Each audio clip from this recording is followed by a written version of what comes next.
বৈষ্ণবকে সেটাই গ্রহণ করা উচিত যেটা গোবিন্দকে অর্পণ করা যায়, যেটা গোবিন্দকে অর্পণ করতে পারবে। অনেকে জিজ্ঞাসা করে, মহারাজজি বৈষ্ণবরা পেঁয়াজ রসুন কেন খায় না? পেঁয়াজ রসুন তো জীব হত্যা নয়, ওটা তো ভেজিটেরিয়ান, ওটা তো ভেজিটেবল। কথা তো ঠিক, পেঁয়াজ রসুন তো আমিষ নয়। পেঁয়াজ রসুনকে আমিষ তুল্য বলা হয়েছে, আমিষ নয়, ভেজিটেবল। কিন্তু বৈষ্ণবরা কেন খায় না? বলে সোজাসুজি তার থিওরি, বলে আমাদের গোবিন্দ খায় না, আমাদের ঠাকুর যেটা গ্রহণ করে না আমরাও সেটা গ্রহণ। প্রেম সে বলো, ভগবান যেই বস্তু গ্রহণ করেন না ভক্তদেরকেও সেই বস্তু গ্রহণ করিতে নেই। নিজ ইষ্ট, নিজ মালিক, নিজের স্বামী যেটা গ্রহণ করেন আমরা সেটা গ্রহণ কি করে করতে পারি? বলে গাজর কেন খায় না? বলে গাজর ভগবানকে ভোগ লাগানো হয় না, গাজর ভগবানকে ভোগ লাগানো হয় না, তার জন্য বৈষ্ণবরা গাজরও গ্রহণ করেন না। অনেকে বলতে পারে, বলে মহারাজজি আমরা তো দেখেছি অনেক আশ্রমে গাজরও চলে, অনেক বৈষ্ণবরা গাজর খায়। তা যেই বৈষ্ণবরা গাজর খায়, খেতে পারে, তারা পরম বৈষ্ণব। কেউ যদি এখন এরকম কিছু বস্তু ভগবানকে ভোগ দেওয়া যায় না সেটা কেউ খাচ্ছে, ওটার মধ্যে কিছু করার নেই। আপনি কাউকে বোঝাতে পারবেন, কিন্তু কার সঙ্গে তর্ক করার কোনো মানে, বৈষ্ণবকে কখনো তর্ক করতে নেই। আপনি বোঝালেন, কেউ যদি বলছে না আমি তো এটা খাবো, বলে ঠিক আছে বাবা খাও, প্রেম সে বলো, বৈষ্ণবকে কখনো তর্ক করতে নেই। অনেকজন কি হয়, তর্ক শুরু করে দেয়, না এটা এভাবে করতে নেই, এভাবে করতে নেই। এগুলো বৈষ্ণবের লক্ষণ না। কিছু কিছু বস্তু যেটা গোবিন্দকে অর্পণ করা যায় না সেগুলো কৃষ্ণ ভক্তদেরকেও গ্রহণ করিতে। ভগবান বললেন যা ভোগ করো আমাকে অর্পণ করে ভোগ করো, তার মধ্যে কখনো কোনো দোষ হবে না। সুদামা গোবিন্দের কৃপা পেয়ে, গোবিন্দের কথা মতন সবকিছু ঠাকুরকে অর্পণ করে উপভোগ করলেন, উপভোগ করে তিনি পরম ধাম গমন করলেন। বলিয়ে সুদামাজি মহারাজ কি। এই প্রকার শ্রী সুখদেব প্রভু সুদামা চরিত্রে দিব্য বর্ণন শ্রবণ করিয়েছেন। এদিকে সমস্ত সব দেবতারা এসে ভগবানের দিব্য স্তুতি করলেন। প্রভু এবার আপনাকে ওই ধরাধাম পরিত্যাগ করে যেতে হবে। ভগবান বললেন এখনো পৃথিবীর কিছু ভার বাকি রয়েছে। প্রভু আর কি ভার বাকি রয়েছে? সব অসুরদের উদ্ধার হয়ে গেল, মহাভারতের যুদ্ধ হয়ে গেল, আর কি বাকি? বলে এখন সব থেকে বড় ভার তো আমার বংশের রয়েছে। এই 56 কোটি যদুবংশী এদেরকে যদি ছেড়ে যায় এরা তো তাণ্ডব করে বেড়াবে। প্রেম সে বলো, জোর সে বলো, যেগুলো ঘুমাচ্ছে ওগুলোকে একটু ঠেলে দাও, আরো জোরে, দোনো হাত উপরে করে জয় জয় শ্রী রাধে। আচ্ছা দেখো, এত চালাক হয় ভক্তরা, ভাবে মহারাজ তো বুঝতেই পারবে না, মনে হচ্ছে একদম ধ্যান লাগিয়ে শুনছে এরকম করে। কিন্তু এরকম করে শুনলে যখন আসল ঘুম হয় না তখন মাঝে মাঝে একটু ঝটকা লাগে, তখনই ধরা পড়ে যায়। প্রেম সে বলো,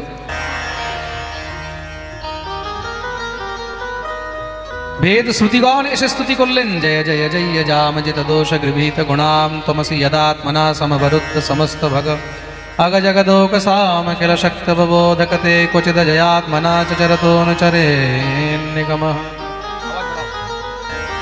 दिव्य स्तुति করলেন। ভগবত ইচ্ছায় কি হয়েছে, একবার বড় বড় ঋষি মুনিগণ দ্বারকায় কল্পবাস করতে এসেছেন। ভৃগু বশিষ্ঠ ত্রিঅঙ্গিরা দুর্বাসা ইত্যাদি সবাই এসে শিবির লাগিয়েছেন। যদুবংশী ছেলেপেলেদের ইচ্ছা হলো একটু আমরা এদের পরীক্ষা করব। তাদের মধ্যে শাম্ব, জাম্ববতীর পুত্র, দেখতে খুব সুন্দর, তাকে শাড়ি টাড়ি পরিয়ে পেটের মধ্যে কাপড় বেঁধে নিয়ে গেছেন। গিয়ে ঋষিদের সামনে প্রণাম করেছেন। মহারাজ দণ্ডবোধ প্রণাম। ঋষিরা আশীর্বাদ করলেন, সুখী ভব, যাও সুখী থাকো।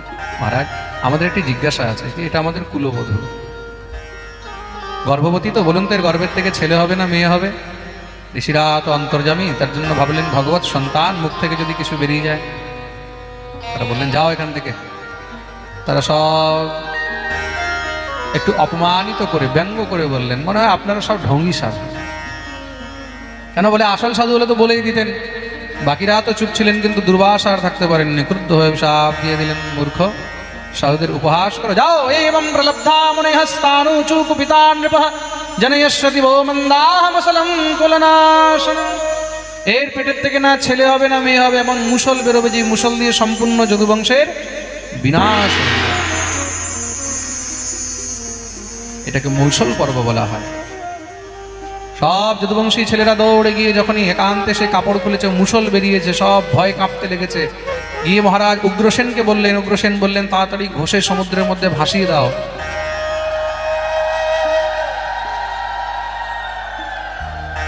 সবসময় যে কোনো জায়গায় উলুধ্বনি দেওয়ার দরকার নেই, প্রেম সে বলো। এই মুষলটাকে ঘষে সমুদ্রে ভাসিয়ে দাও। ঘষে ঘষে মুষলকে সমুদ্রে ভাসিয়ে দিলেন। ছোট্ট একটি টুকরো বেঁচেছে, সেটাকে ফেলে দিয়েছে, একটি মৎস্য গ্রাস করলো। ওই মুষলের চূর্ণগুলো সমুদ্রের ঢেউর সঙ্গে লেগে যখনই ওই পারে গেছে, তার থেকে একটা ঘাস জন্ম নিয়েছে। সেই ঘাসের নাম হলো এরোকা। তার মধ্যে এমন ধার, কাউকে মারলে সেখানে অঙ্গ কেটে যায়। সেই মৎস্যকে জেলেরা ধরে বিক্রি করেছেন। জরা নামক ব্যাগ তাকে ক্রয় করেছে। ঘরে নিয়ে গিয়ে কাটতেই ভিতর থেকে সেই ছুঁচলো টুকরোটা পেয়ে নিজের বাণের আগে লাগিয়েছে। এত ছুঁচলো, হাতিকে মারলে হাতিকেও ভেদ করে যাবে। ভগবান দেখলেন সমস্ত যদুবংশীদের বিনাশের সাজো সামান সব তৈরি হয়ে গেছে। ভগবান কি করলেন, সকল যদুবংশীদেরকে নিয়ে প্রভাস ক্ষেত্রে চলে আসলেন, দ্বারকার এই পারে। এসে বিশাল বড় যজ্ঞ আরম্ভ করেছেন। যজ্ঞের মধ্যে ব্রাহ্মণদেরকে সর্বস্ব দান করে দিচ্ছেন। ভগবানের পিতৃদেব বসুদেবের মনে চিন্তা হলো, এই কি করছো? জানাই, সব যদি দিয়ে দাও তাহলে আমাদের নাতিপতিরা কি নিয়ে থাকবে? ভগবান বললেন, বাবা তোমার এখন বয়স হয়েছে, তোমাকে এখন নিজের মুক্তির কথা ভাবা উচিত, এখন নাতিপতির কথা নয়। বিষয়ের যত চিন্তন করবে ততই বিষয়ের মধ্যে ডুবে থাকবে। এক সময় এমন আসে যখন বিষয় থেকে মুক্ত হতে হয়। প্রেম সে বলো। তার জন্য আমাদের বয়সের মধ্যে 50 বছরের পরে আমাদেরকে বানপ্রস্থ নিতে বলা হয়। কি বলা হয়? জোরে বলো। বানপ্রস্থ মানে কি? গৃহ ত্যাগ করে তখন একান্ত সাধনা, তারপরে গিয়ে সন্ন্যাস। ভগবান বোঝাচ্ছেন, বসুদেব বলছে তুই আমাকে বোঝাবি। অনেক সময় কি হয়, ছেলে বোঝালে বাপ বুঝতে চায় না। ভগবান দেবর্ষি নারদকে পাঠালেন, যাও একটু বাবাকে বোঝাও। লীলা সম্বরণের সময় হয়েছে, আগেদেরকে বিদায় করি। নারদ এসে উপস্থিত হয়েছেন। বসুদেব নারদকে দেখে উচ্চ আসন দিয়ে বসালেন। বসুদেব নারদ সংবাদ আরম্ভ হয়েছে। নারদ বসুদেবকে বললেন, বসুদেব তুমি এখনো পর্যন্ত ওই বিষয়ের মধ্যে ডুবে রয়েছ। এখন তোমার বিষয়ে ডুবে থাকার সময় নয়, তাহলে গৃহ ত্যাগ করো, এখন তুমি ভজন করো। কেন? এই গৃহের মধ্যে থাকলে নিত্য কিছু না কিছু অপরাধ তোমার দ্বারা হবেই হবে। গৃহাসক্ত জীব কিছু না কিছু অপরাধ করতেই থাকে। ঘরে থাকলে আমরা সবসময় অপরাধ করছি। 3 প্রকারের অপরাধ। কি কি? কায়িক, বাচিক, মানসিক। কায়িক মানে দেহ দিয়ে, কায়িক মানে দেহ দিয়ে, শরীর দিয়ে। বাচিক মানে বাণী দিয়ে, শব্দ দিয়ে। আর তৃতীয় হলো মানসিক। তৃতীয় হলো মানসিক মানে মন দিয়ে। আমরা কিছু না কিছু তো অপরাধ করছি। যার শরীরে সামর্থ্য আছে শরীর দিয়ে অপরাধ করছে। আমরা একটা মশাকে মারছি, এটাও অপরাধ।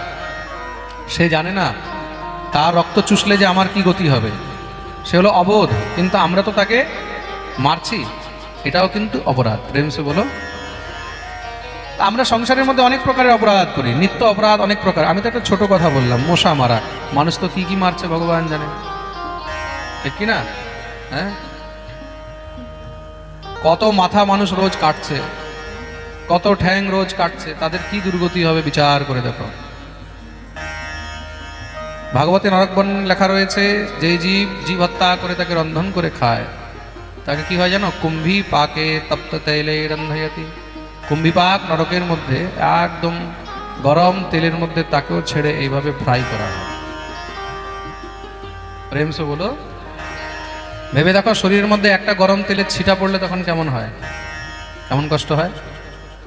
আর সেখানে যখন এই কষ্ট হয় না, বলে মরে না, বলে মরতে দেওয়া হয় না। কেন? সেখানে তো প্রাণ যমদূতদের হাতে, প্রাণ বেরোতে দেওয়া হয় না। জোরে জোরে চেঁচায়, কাঁদে, সহ্য হয় না, অসহ্য জ্বালা। তখন যমদূতরা বলে, মনে আছে অমুক দিন তুমি অমুক জীবকে হত্যা করে এইভাবে রন্ধন করেছিলে, তাহলে আর কতদিন থাকতে হবে? বলে সেই পশুর শরীরে যত রোম ছিল তাবৎ বর্ষ শতানি। সেই পশুকে তুমি যে হত্যা করেছো তার শরীরে যত রোম ছিল তোমাকে তত 1000 বছর পর্যন্ত এখানে ভোগ করতে। এই শুনেই তো পরীক্ষিত ভয় পেয়ে গেছে। বলে এমন এমন অপরাধ, অকারণে শিকার করা, অকারণে জীব হত্যা করা, এটাও কিন্তু অপরাধ। প্রেম সে বলো। পরদ্রব্য হরণ, পরের অর্থ হরণ, এগুলো কিন্তু অপরাধ। অনেক প্রকারের অপরাধ, নানাবিধ অপরাধ আমরা কিছু না কিছু করেই চলি। বসুদেব ঘাবড়িয়ে গেছেন বলে তার থেকে বাঁচার কি কোনো উপায় নেই? ধর্মান ভাগবতান ব্রূত यदि न श्रुतये क्षमम् ययि प्रसन्नः प्रपन्नाय दास्यत्यात्मानमप्यज। এসব অপরাধ থেকে বাঁচার কি কোনো উপায় নেই? দেখো, আমরা মুখে যদি কাউকে গালি দিচ্ছি এটাও কিন্তু অপরাধ। খুব মন দিয়ে শুনবে, আমরা এই জিহ্বা দিয়ে মুখ দিয়ে কাউকে গালি দিচ্ছি, কাউর নিন্দা করছি, এটাও অপরাধ। মনে মনে কাউকে হিংসা করছি, এটাও। অনেকের দেখবে শরীরে জোর নেই, গায়ে জোর নেই কিছু করার, মুখে জোর নেই, কেন মুখে কিছু বললেই মার খাবে, তো মনে মনে আমি এরকম করে দিতাম, মনে মনেই কিন্তু একদম পুরো পাহাড় ভেঙে দিচ্ছে। মনে মনে ভাবছে প্রথমে মাথাটা ভেঙে দিতাম। এগুলোর কি হয় বলে? এগুলোকে অপরাধ ভোগ করতে হয়। প্রেম সে বলো, এটা হলো মনসা বাচা। এর থেকে বাঁচার কি উপায় আছে বলে? এক সময় এই প্রশ্ন করেছিলেন বিদেহরাজ জনক তাদের কাছে, নবযোগেন্দ্রদের কাছে। তখন নবযোগেন্দ্রগণ উপদেশ দিয়েছেন, এটাকে নবযোগেন্দ্র উপাখ্যান বলা হয়েছে। কায়েন বাচা মনসেন্দ্রিয়ের্বা বুদ্ধ্যাত্মনা বানুসৃত স্বভাব কरोति यदि यत् सकलं परस्मै নারায়ণায়েতি সমর্পয়েৎ। জীবনে আমাদের দ্বারা যা কর্তম কর্তমান্যথা কর্তম, যেইভাবেই যা আমাদের দ্বারা অপরাধ হয়েছে, সময় থাকতে সব নিয়ে গোবিন্দের চরণে শরণাগতি নিয়ে নাও, তার চরণে চলে যাও। নারায়ণায়েতি সমর্পয়েৎ তেরা তুঝকো অর্পণ। প্রভু, সব তোমার, আমি তোমার চরণে অর্পণ করে দিলাম, যা হয়ে গেছে আমার দ্বারা হয়ে গেছে, আর অপরাধ করব না। জীব যখন অনুশোচনা করে ভগবান, তখন কি হয়? তার সমস্ত পাপ ক্ষমা করে দেন। ভগবান বলছেন, আহম ত্বাম সর্ব পাপেভ্যো, আমি তোমার সমস্ত পাপ মোক্ষয়িষ্যামি মা শুচঃ, একদম মুক্ত করে দেবো তোমাকে পাপ থেকে। কেন বলে? যদি তুমি আমার শরণাগতি নাও। সর্বধর্মান পরিত্যজ্য মামেকং শরণং ব্রজ, সব ছেড়ে দিয়ে আমার শরণাগতি নাও, আমি তোমাকে সমস্ত পাপ থেকে মুক্ত করে দেব। মোক্ষয়িষ্যামি মা শুচঃ, মুক্ত করব, এটার মধ্যে কোনো চিন্তা নেই। শরণাগত বসুদেব সঙ্গে সঙ্গে গৃহত্যাগ করে দিলেন। বড় ভাই বলদেব প্রভু দেখলেন বাবাকে পাঠিয়েছে, এবার আমার নাম্বার। বলদেব নিজেই মহারাজ সেখান থেকে চলে গেলেন। ভগবান দেখলেন পিতাও গেছেন, দাদাও গেছেন, এবার আমাকে এখান থেকে সরে যাওয়া উচিত। কেন? যতক্ষণ পর্যন্ত গুরুজন কাছে থাকে ততক্ষণ পর্যন্ত বিনাশ হয় না। খুব মন দিয়ে শুনবে, যতক্ষণ পর্যন্ত তোমার উপরে মা বাবার আশীর্বাদ আছে, গুরুদেবের আশীর্বাদ আছে, গুরুজনের আশীর্বাদ আছে, তোমার কেউ বিনাশ করতে পারবে না। যেদিন তুমি মাতা পিতা থেকে দূরে চলে যাবে, গুরু থেকে দূরে চলে যাবে, সেদিন তোমার বিনাশ কেউ বাঁচাতেও পারবে না, সেদিন তোমার বিনাশ নিশ্চিত। প্রেম সে বলো। তার জন্য ঘরের মধ্যে বড়দের সম্মান করতে শিখো। আজকালকার যে যুবা পিঢ়ি, বর্তমান যে আমাদের পিঢ়ি, বড়দেরকে সম্মান করা, বড়দের আদেশ পালন করা, এগুলো তো সব একদম ধুয়ে মুছে পরিষ্কার করে দিয়েছে।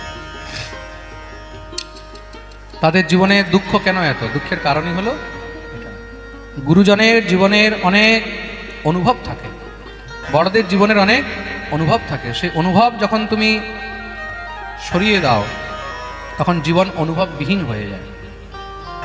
মাতা পিতা গুরুজন কি? তারা হলো মাথার উপরে ছাদ। যতদিন আছে না তুমি সুরক্ষিত আছো, তারা সরে গেল তুমি বরবাদ হয়ে যাবে। প্রেম সে বলো। যতই কিছু হোক জীবনে কোনো সময় মাতা পিতা গুরু এদের আশ্রয় ত্যাগ করিতে, গুরুজনকে সম্মান করো, মাতা পিতাকে সম্মান করো, ঘরের মধ্যে যারা বড় আছে তাদেরকে সম্মান করো।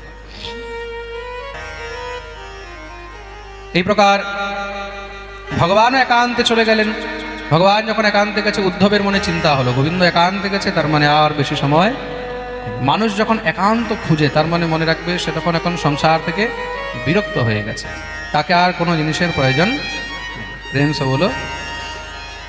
উদ্ধব দৌড়ে গেলেন, গোবিন্দের চরণে পড়ে গেছে। হে গোবিন্দ, তদ্বিয়োগেন তে ভক্তা কথম স্থাস্যন্তি ভূতলে निर्गुणोपासने कष्टम अतः किंचिद विचार। তুমি তো চলে যাবে, কিন্তু তোমার বিয়োগে তোমার বিরহে আমরা কি করে থাকবো? ভগবান বললেন চিন্তা করো না, আমি যাচ্ছি, কিন্তু এই সংসারে দুই রূপের আছি। কে? প্রথম হলো গুরু। প্রথম হলো আমি গুরু রূপে সবসময় তোমাদের কাছে আছি। আর গুরু কত প্রকার? সুদামা চরিত্রে আমরা শুনেছিলাম 3 প্রকারের গুরু। প্রথম হলো পিতা গুরু, তারপর হলো দীক্ষা গুরু, আর তৃতীয় হলো শিক্ষা। তার জন্যই পিতাকে দেব বলা হয়েছে, পিতৃদেব ভবঃ। গুরুকে দেব বলা হয়েছে, গুরুদেব। কি বলা হয়? গুরু। প্রেম সে বলো। পিতা তো একজনই হয়, পিতা একই হয়, দীক্ষা গুরু একই হয়, আর শিক্ষা গুরু বলে অনেক হয়। যার কাছ থেকে যা শিক্ষা গ্রহণ করলাম তিনি হলেন আমাদের শিক্ষা। এক সময় আমি দত্তাত্রেয় রূপে 24 গুরু বানিয়েছিলাম। কাকে কাকে? পৃথিবী বায়ুরাকাশ আপোগ্নেশ্চন্দ্রমারবি কপোতো অজগরঃ সিন্ধু পতঙ্গো মধুকৃদ গজঃ মধুহা হরিণো মীনঃ পিঙ্গলা কুরरोर्भकः कुमारी शरकृत सर्प उर्णनाभि सुपेशकृत।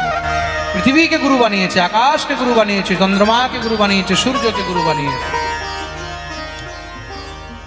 कबूतर के गुरु बानिয়েছে, अजगर के गुरु बानिয়েছে, सिंधु समुद्र के गुरु बानिয়েছে, सांप के गुरु बानिয়েছে, मौमाछी के गुरु बानिয়েছে, भ्रमर के गुरु बानिয়েছে, पिंगला नामक बेश्या के गुरु बानिয়েছি, হরিণ কে গুরু বানিয়েছি, মৎস্য কে গুরু বানিয়েছি। যার কাছে যা শিখতে পেয়েছি তাকেই গুরু বানিয়েছি। প্রেম সে বলো। জীবনে যার কাছে তুমি যা শিখেছো সে তোমার শিক্ষা গুরু। মনে রাখবে, তুমি এক অক্ষর যদি কারোর কাছে শিখেছো সেও তোমার গুরু। প্রেম সে বলো। অনেকে আসে, মহারাজজি আপনাকে আমরা শিক্ষাগুরু বানাতে চাই, শিক্ষাগুরু বানাতে। আরে শিক্ষাগুরু বানাবার দরকার কি আছে? মনে মনে মেনে নিলে তাই শিক্ষাগুরু। আপনারা যেখানে পাঠ শুনছেন, এই পাঠের মাধ্যমে যদি এখান থেকে এক লাইনও শিখেছেন, একটা প্রসঙ্গ শিখলেন, জীবনে একটাও যদি কিছু উপদেশ শিখলেন, সেই দৃষ্টিতে আমি আপনাদের সবার শিক্ষাগুরু। তাই তো? আলাদা করে আর শিক্ষাগুরু করার কোনো দরকার, মনে মনে মেনে নিলেই হলো। প্রেম সে বলো। শিক্ষাগুরুর জন্য কোনো আলাদা করে মন্ত্র দেওয়ার প্রয়োজন হয় না। যারা বলে যে শিক্ষা মন্ত্র দেব, আজকাল এগুলো অনেক চলছে না, তোমাকে আমি শিক্ষা মন্ত্র দেবো, শিক্ষা মন্ত্র, এগুলো সব টোটাল ফ্রড। শিক্ষা মন্ত্র বলতে কোনো মন্ত্র হয় না, মন্ত্র দীক্ষা মন্ত্র হয়। জোরসে বলো রাধে রাধে। শিক্ষা মন্ত্র বলে শাস্ত্রের মধ্যে কোনো মন্ত্রই নেই। আপনি যার কাছে যা শিক্ষা নিলেন, একাক্ষর প্রদাতা আমিও, কেউ যদি এক অক্ষর আপনাকে শিখিয়েছে সেই আপনার শিক্ষা। আলাদা করে শিক্ষাগুরু করার কোনো দরকার। আমি আসামে গেছি পাঠ করতে, ধুবড়ি। কিছুদিন আগে আপনারা হয়তো অনেকে লাইভে দেখেছেন হবে। কে কে দেখেছে ধুবড়ির পাঠ লাইভ? আচ্ছা আচ্ছা, এইখানকার পাঠ শোনার পরে আবার ঘরে গিয়ে কে কে মোবাইলে দেখে? হাত উপরে করে দেখি। ওরে বাপরে। আচ্ছা, নিজেকে দেখার জন্য দেখে, বুঝে গেছে। ফ্রেন্ডস বলো। আমি ধুবড়িতে পাঠ করতে গেছি, এক মাতাজি এসে আমাকে বলছেন, উনি ভারত সেবাশ্রমের শিষ্য। উনি আমাকে বলছে, মহারাজজি, এক মহারাজজি আমার ঘরে প্রায় আসেন, আর উনি আমাকে বলে আমি তোমাকে শিক্ষা মন্ত্র দেবো, শিক্ষা মন্ত্র দেবো। বলুন তো আমি কি করব? তাহলে দেখুন, প্রথম তো কোনো সদ্গুরু এরকম ভাবে জোর জবরদস্তি করে কাউকে বলবেই না যে আমি তোমাকে মন্ত্র দেব, আমি তোমাকে দীক্ষা দেব। কোনো সদ্গুরু কখনো এটা বলতেই, সদ্গুরু কে হবে? সদ্গুরু নিজে বেঁচে থাকবে বলে, ভাই যত ভিড় কম হয় তত ভালো। কেন? ভিড় বেশি মানে নিজের ভজনের মধ্যে বাধা। প্রেম সে বলো। সদ্গুরু খুঁজে বের করতে হয়, সদ্গুরু খুঁজে বের করতে হয়। সদ্গুরু এইভাবে এসে তোমার উপরে ঝেপে পড়বে না, আমি তোমাকে মন্ত্র দেবো, আমি তোমাকে মন্ত্র দেবো। বলছে মহারাজজি আমাকে পাগল করে দিয়েছে, আমি তোমাকে মন্ত্র দেবো, মন্ত্র দেবো, কি করব? আমি বললাম এবার যখন দেখা হবে তখন বলবে আমি মন্ত্র নিয়ে নিয়েছি। দেখা হবে, বলবে আমি মন্ত্র নিয়ে নিয়েছি। আর দ্বিতীয় কোনো রাস্তা নেই। প্রেম সে বলো। এরকম আপনাদের কাছে অনেকে আসবে, আমি তোমাকে মন্ত্র দেবো, আমি তোমাকে মন্ত্র দেবো। কেন দেবে ভাই? মন্ত্র কি ফোকটে পাওয়া যাচ্ছে? মন্ত্র এত সস্তা? হ্যাঁ, যাকে তাকে ধরে ধরে মন্ত্র দেব, এটা কোনো সিস্টেম নয়। গুরু অনেক সৌভাগ্যে পাওয়া যায়। আগেকার দিনে দীক্ষা হতো, দীক্ষা এইভাবে নয়, দীক্ষার জন্য লাইন লাগাতে হতো। 1 বছর 2 বছর 3 বছর 4 বছর পর্যন্ত গুরুরা ঘোরাতেন, এই করো ওই করো এই করো। মহর্ষি উপমন্যু আর ধম্ম ঋষির কখনো প্রসঙ্গ পড়বেন। উপমন্যু ধম্মের কাছে গেছেন দীক্ষা গ্রহণ করতে, তাকে কত ঘুরিয়েছে। অত সহজে দীক্ষা দেওয়া না, প্রেম সে বলো। তার জন্য শিক্ষা গুরুকে বলে, যার কাছ থেকে আমরা কিছু শিক্ষা পেলাম, তিনি হলেন শিক্ষা। আপনার রুচি হয়েছে কারোর কাছে, বাবা আমি ভজন সাধন বিষয়ে কিছু শিখতে চাই, কৃপা করে আপনি আমাকে শিক্ষা দেন, এটা হলো শিক্ষা। আপনি কৃপা করে আমাকে ভজন সাধন সম্বন্ধে কিছু শিক্ষা দেন, তিনি তখন তোমাকে প্রসন্ন হয়ে কিছু শেখালো, এটাই হলো শিক্ষা। বা আমরা কারোর কাছে অযাচিতভাবে কিছু পেলাম, শিখলাম, তিনি হলেন আমাদের শিক্ষা গুরু। যেরকম এখানে দত্তাত্রেয় পৃথিবীকে যে গুরু বানিয়েছে, পৃথিবীর কাছ থেকে কি মন্ত্র নিয়েছে? শিক্ষা মন্ত্র। পিঙ্গলা বেশ্যাকে গুরু বানিয়েছে, তার কাছে কি শিক্ষা মন্ত্র নিয়েছে? হ্যাঁ, হাতিকে গুরু বানিয়েছে, হাতির কাছে কি শিক্ষা মন্ত্র নিয়েছে? তাদের আচরণ থেকে কিছু শিখেছে। পৃথিবীর কাছে কি শিখেছে? ধৈর্য শিখেছে। আকাশের কাছে কি শিখেছে? সমরসতা শিখেছে। আকাশ, তার মধ্যে কোনো অভিমান নেই, অহংকার নেই, একদম নিরাভিমান রয়েছে, সবার জন্য এক। প্রেম সে বলো।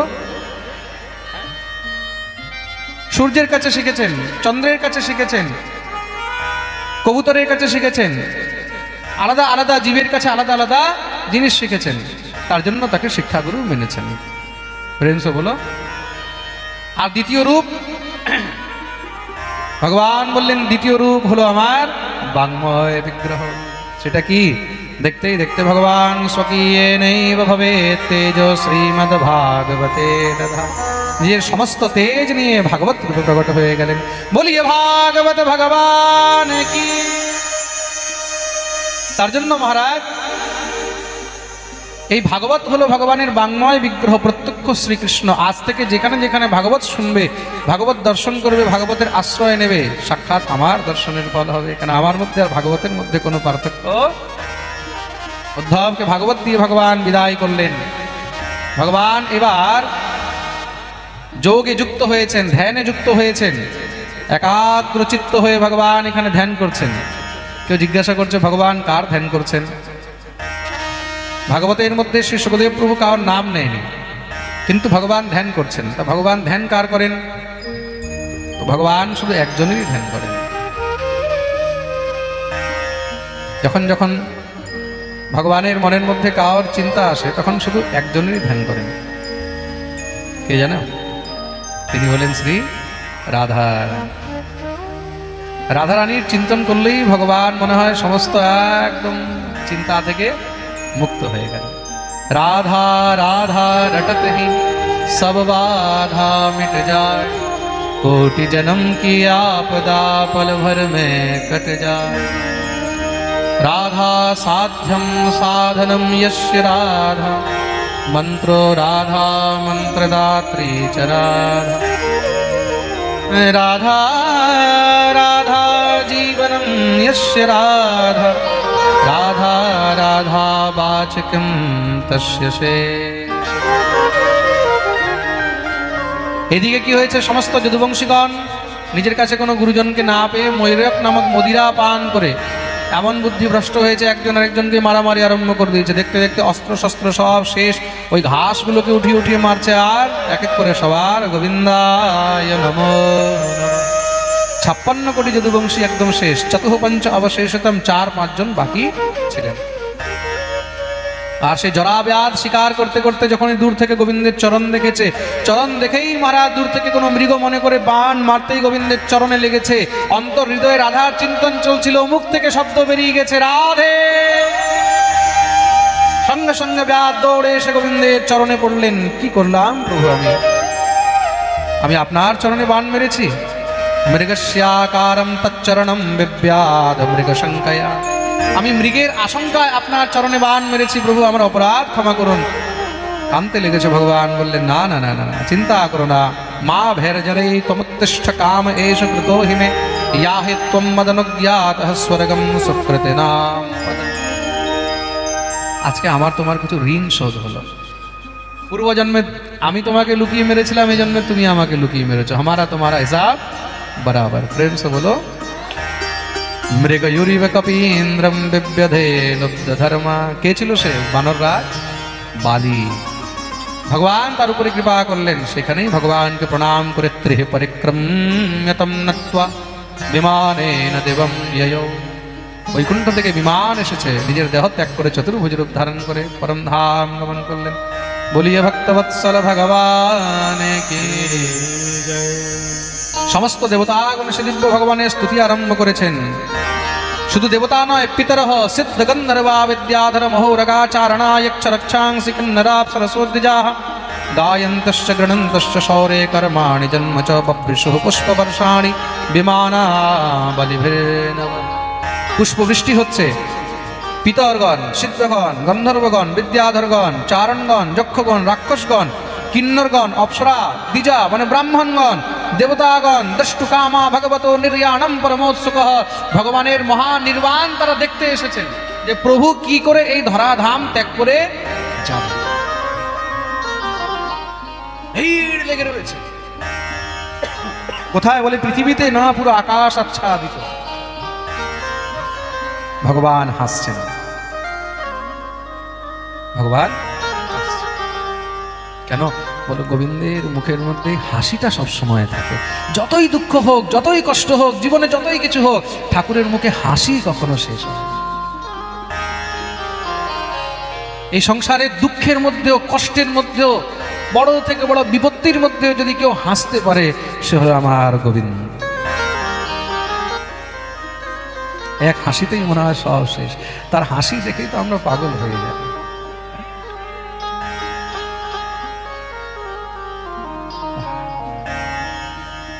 সেই গোবিন্দের যে হাসি না, সে হাসিটা কি? সে হাসি হলো মায়া। সে হাসি হলো ভগবান নিজের হাসি দিয়ে জগৎকে শেখাচ্ছে, জীবনে যতই কষ্ট হোক, দুঃখ হোক, প্রত্যেক পরিস্থিতিতে সবসময় প্রসন্ন থাকো, হাসতে থাকো। প্রেম সে বলো। ভগবানের সেই হাসির জন্যই তো সমস্ত জগৎ পাগল হয়ে রয়েছে। माधव तेरी मुस्कान की कसम हम अपना दिल तुम्हें दे बैठे। গোবিন্দের এই হাসি দিয়ে জগৎ পাগল। প্রেম সে বলো। সবাই গোবিন্দের স্তুতি করছে, এমন সময় হঠাৎ করে বিদ্যুৎ চমকে উঠলো। মনে হচ্ছে সামনে কিচ্ছু দেখতে পাচ্ছে না, চোখ খুলতেই দেখছে সামনে কিচ্ছু নেই। ভগবান সদা সর্বদার জন্য পরম ধাম লোকাভিরামাম সতনুম ধারণ ধ্যান মঙ্গলম যোগ ধারণয়াগ্নেয়া দগ্ধ্বা ধামা বিশত। দেবতাগণ দুন্দুভি বাজাচ্ছে, জয়কার করছেন। বলিয়ে ভক্তবৎসল ভগবান কি জয়। এই প্রকার শ্রী সুখদেব প্রভু ভগবানের মহা নির্বাণের কথা বর্ণন শ্রবণ করালেন। এটা হরি নির্জান কথা। এটা কি? হরি নির্জান। পরীক্ষিত প্রশ্ন করলেন, বলে প্রভু ভগবানের যাওয়ার পরে তো এখন কলিযুগ আরম্ভ হয়েছে। কলিযুগের মধ্যে আমার কারণে তো কলি একটু দমে আছে, কিন্তু তারপরে কি হবে?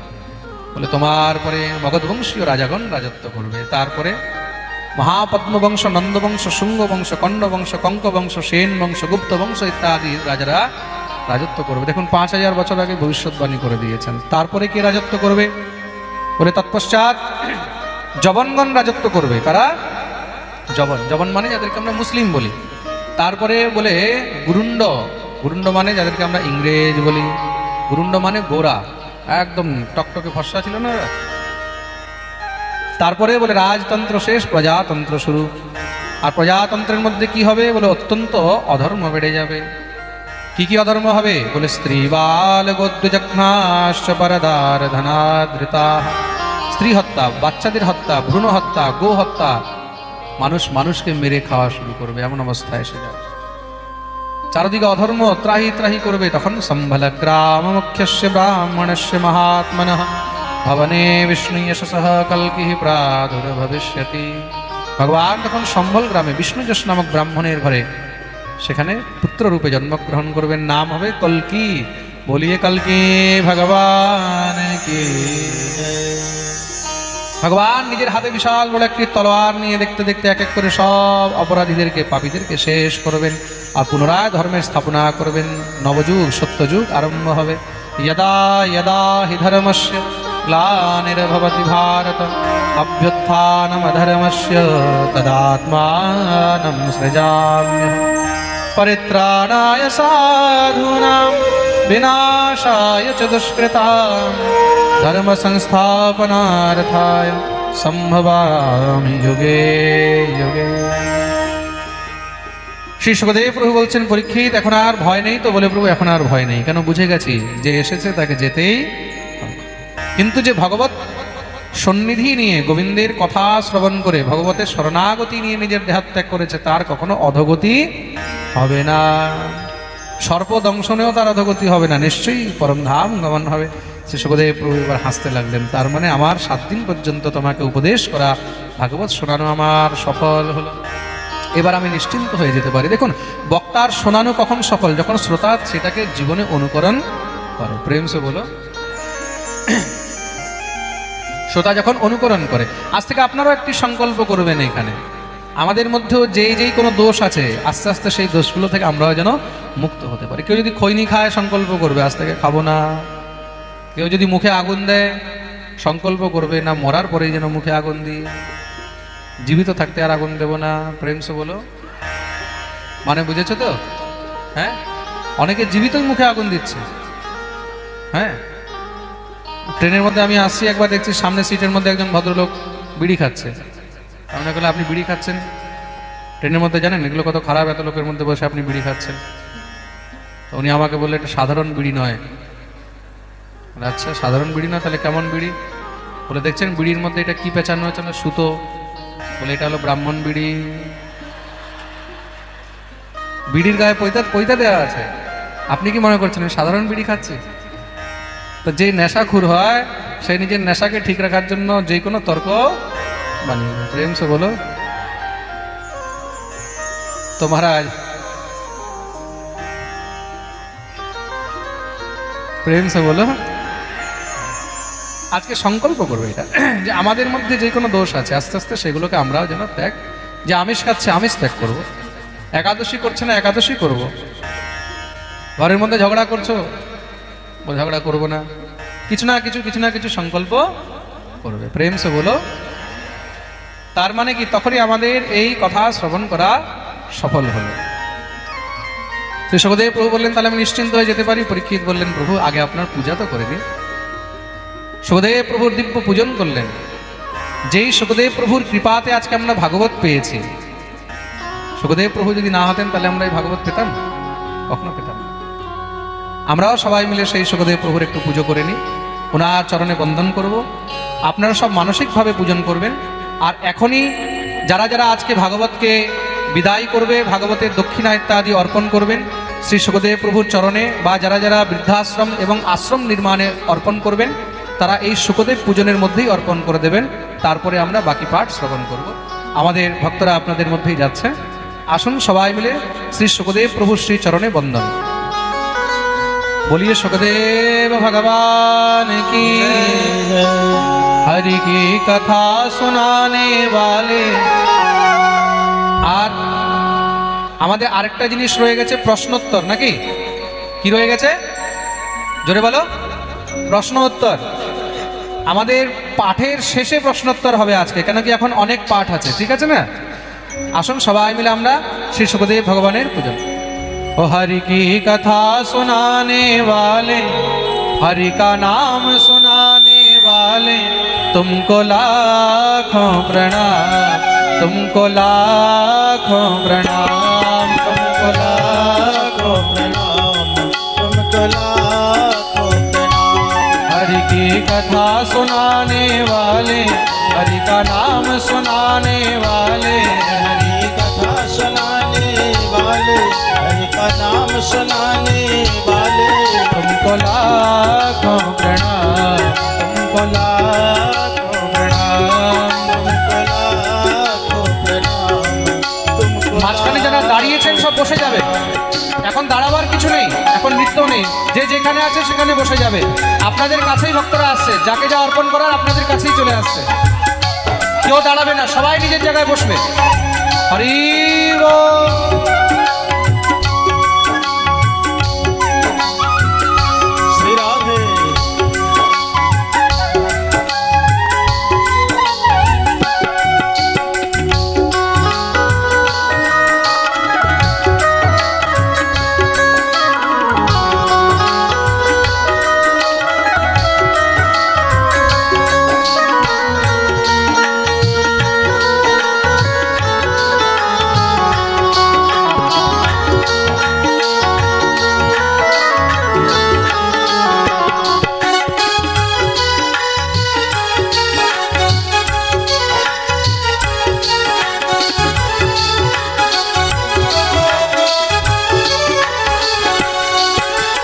ढूंढ रहे थे वन में, बल खो बैठे थे तन में। हम ढूंढ रहे थे वन में, बल खो बैठे थे तन में। हम ढूंढ रहे थे वन में, बल खो बैठे थे तन में। हम ढूंढ रहे थे वन में, बल खो बैठे थे तन में। ओ राह बताने वाले, ओ राह बताने वाले, तुमको लाखों प्रणाम, तुमको लाखों प्रणाम, तुमको लाखों प्रणाम, तुमको लाखों प्रणाम। हरि की कथा सुनाने वाले, हरि का नाम सुनाने वाले, हरि कथा सुनाने वाले, हरि का नाम सुनाने वाले, तुमको लाखों प्रणाम, तुमको लाखों प्रणाम, तुमको लाखों प्रणाम, तुमको लाखों प्रणाम। हम लेकर विष का प्याला जा रहे थे यम के गाला। हम लेकर विष का प्याला जा रहे थे यम के गाला। हम लेकर विष का प्याला जा रहे थे यम के गाला। हम लेकर विष का प्याला जा रहे थे जम के गाला।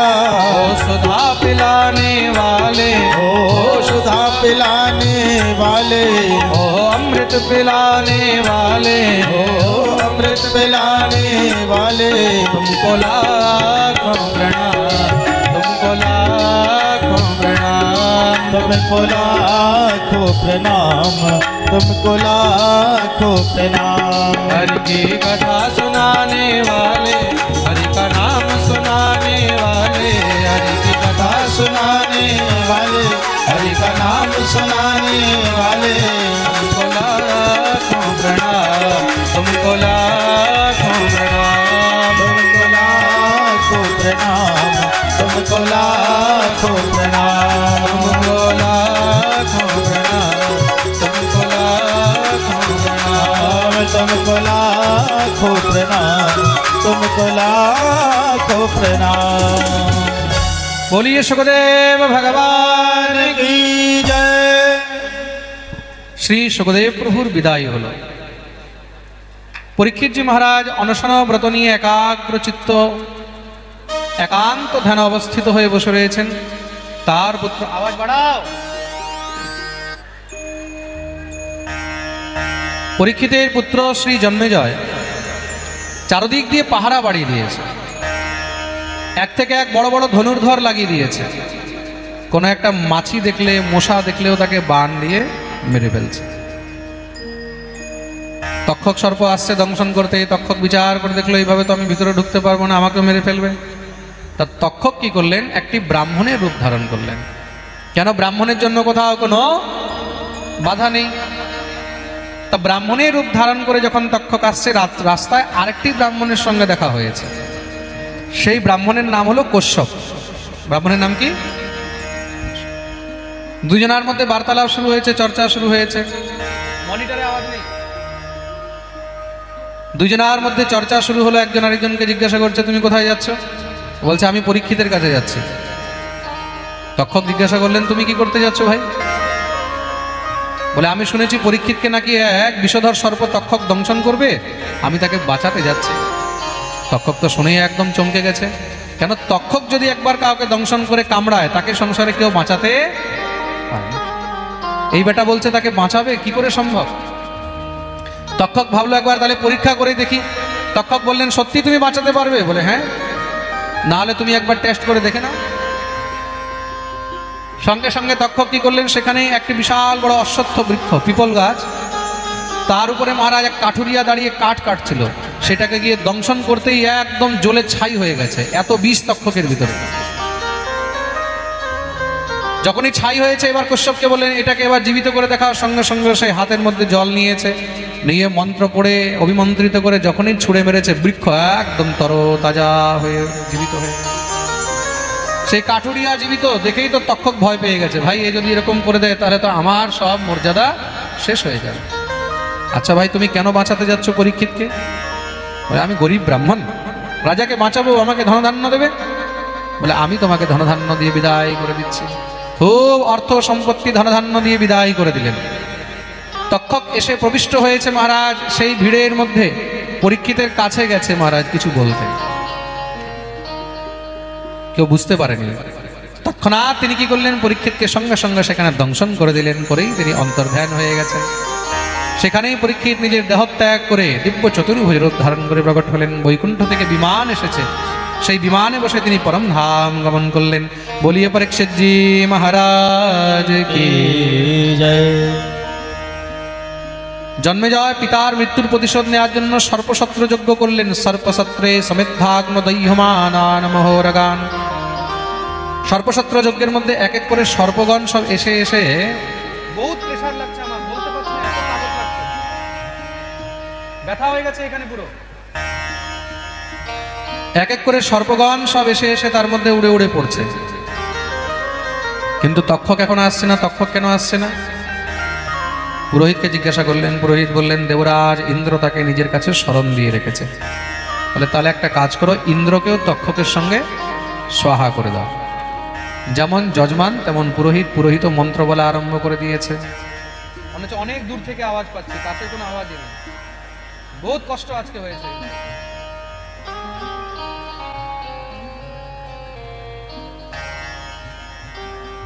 তাহলে একটা কাজ করো, ইন্দ্রকেও তক্ষকের সঙ্গে সহায় করে দাও।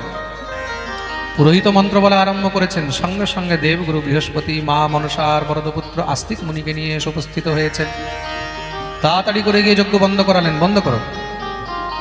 জন্মেজয়কে বোঝালেন, দেখো তোমার পিতাকে অভিশাপ ছিল, তার জন্য তক্ষক দংশন করেছে, তার জন্য তুমি হাজার হাজার নিরীহ এই সর্পদেরকে মেরে ফেললে, তার পরিণতি কি হলো?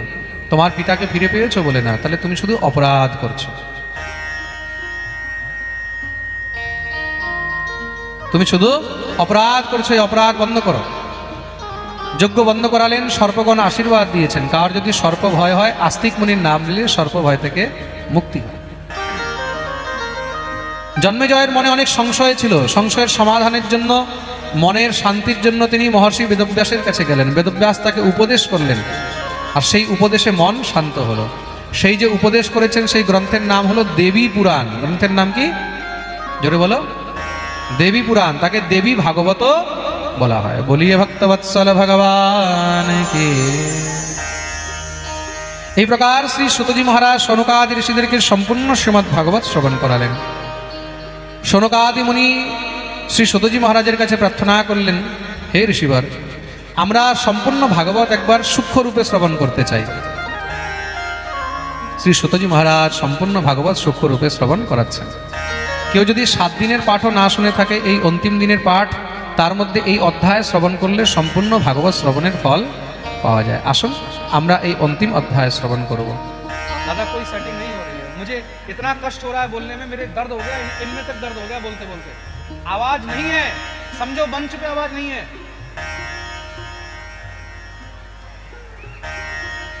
बोलिए वृंदावन बिहारी लाल की।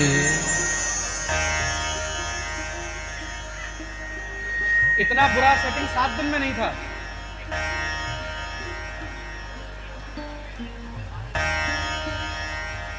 এই অন্তিম অধ্যায় আমরা সবাই মনোযোগ দিয়ে শ্রবণ করব। সবাই সোজা হয়ে বসবেন, দোনো হাত জোড় করে। আমাদের যত মাতৃগণ আছে সবাই নিজের মাথায় কাপড় দিয়ে আচ্ছাদন করবেন। दोनों हाथ जोड़ कर আমরা এই অন্তিম অধ্যায় শ্রবণ। ओम नमो भगवते वासुदेवाय। नमो धर्माय महते नमः कृष्णाय वेधसे। ब्राह्मणेभ्यो नमस्कृत्य धर्मान् वक्षे सनातना। सर्वप्रथम আমরা ভাগবতের মাহাত্ম্যে ভক্তি নারদ সংবাদ জ্ঞান বৈরাগ্যের উদ্ধার ধন্যকারী চরিত্র গোকর্ণ উপাখ্যান ইত্যাদি বর্ণন শ্রবণ করলাম।